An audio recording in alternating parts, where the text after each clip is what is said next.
আগামী বছরের ফেব্রুয়ারিতে অনুষ্ঠিত হতে যাওয়া বহুল কাঙ্ক্ষিত ত্রয়োদশ জাতীয় সংসদ নির্বাচনকে সামনে রেখে দেশের প্রধান রাজনৈতিক দল বিএনপি তাদের সম্ভাব্য প্রার্থীর তালিকা প্রকাশ করেছে।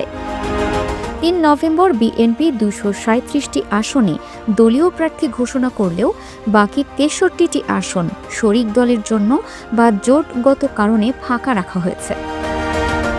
গুঞ্জন উঠেছে যে বিএনপির ফাঁকা রাখা ঢাকা ১০ আসনে ধানের শীষের কাণ্ডারি হতে পারেন সরকারের প্রভাবশালী উপদেষ্টা আসিফ মাহমুদ। ঢাকা ১০ নির্বাচনী আসনটি ধানমন্ডি, নিউ মার্কেট, কলাবাগান ও হাজারীবাগ থানা নিয়ে গঠিত। বিএনপি এই আসনে এখনও কোনো প্রার্থী ঘোষণা করেনি।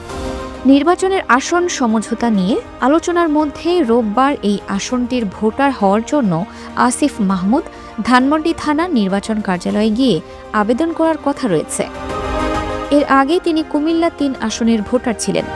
সম্প্রতি গুঞ্জন তৈরি হয় যে বিএনপির সঙ্গে আসন সমঝোতা হলে তিনি সরকার থেকে পদত্যাগ করে ঢাকা ১০ আসনের নির্বাচন করতে পারেন।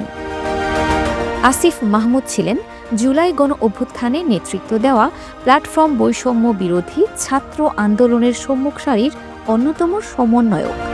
অভ্যুত্থানের পর শেখ হাসিনা সরকারের পতনের পর তিনি অন্তর্বর্তী সরকারের উপদেষ্টা পরিষদে স্থান পান। ঢাকা ১০ আসনে বিএনপি প্রার্থী ঘোষণা না করলেও জামায়াত ইসলামী এই আসনে প্রার্থী ঘোষণা করেছে। জামায়াতের প্রার্থী হলেন সুপ্রিম কোর্টের আইনজীবী জসিমউদ্দিন সরকার। অন্যদিকে সরকারের আরেক উপদেষ্টা মাহফুজ আলম লক্ষ্মীপুর ১ আসন থেকে নির্বাচন করতে পারেন।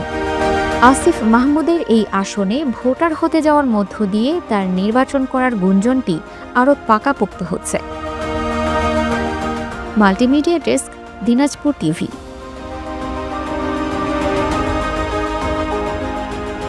দিনাজপুর টিভি, মানুষের জীবনের কথা বলে।